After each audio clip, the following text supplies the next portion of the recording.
Okay, I'm just going to tell an autobiographical anecdote about going to Las Vegas. So this is maybe not too interesting for most people. Quit the video now, like and share. Uh, During the pandemic, it became increasingly difficult to sit up here in Cape Cod, which is a beautiful place to be when you're stuck somewhere. But it got cold and wet during the winter, and you started dreaming of sunnier places. And I started looking at aerial photographs of Arizona and looking at the cost of real estate in St. John's.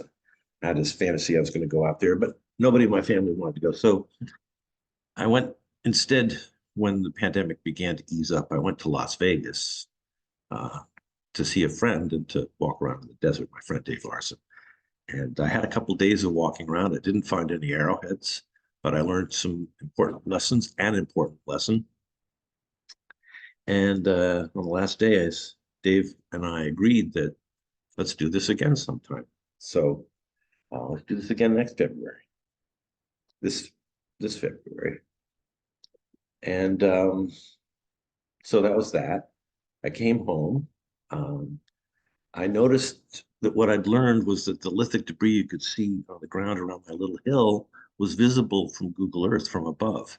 But what I thought at the time when I came home from Las Vegas was that it was a phenomenon that was mostly limited and restricted to the area around this little hill. And so I didn't give it much more thought. I looked at the rocks that I brought back.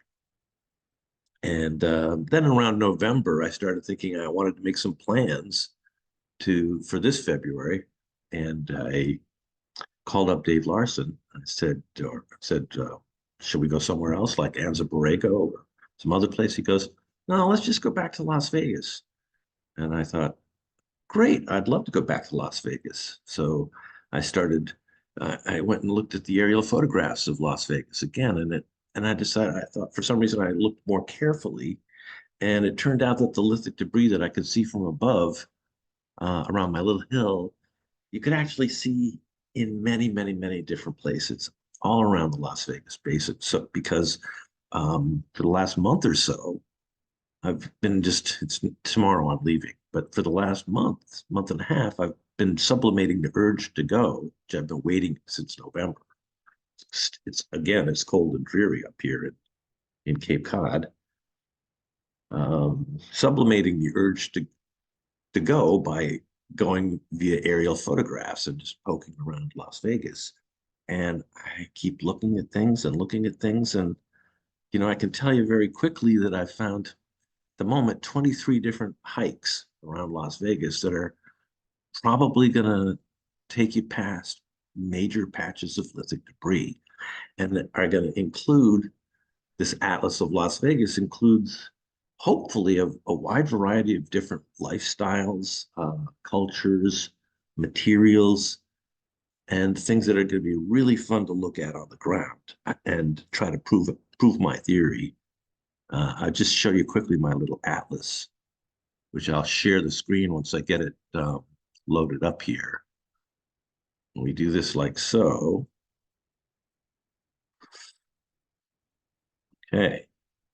Now you take a quick look at that. I don't want to dwell on it. None of these things is too obvious. You have to go hunt them out. But from, the hunting sites north of Red Lake to um, the washes and mountains north of Moapa, there are many, many different places to look. And some of them I'm not sure about. Really got to go check. It's all theoretical at this point, but tomorrow I'm going to go see. I'm going to stop sharing so I can see how I look. That's how I look. So what else is there to say? I've been obsessing about this trip, and I'm afraid it's probably not good to obsess so hard. Don't know what's going to happen or what it's going to be like coming back. So end of discussion.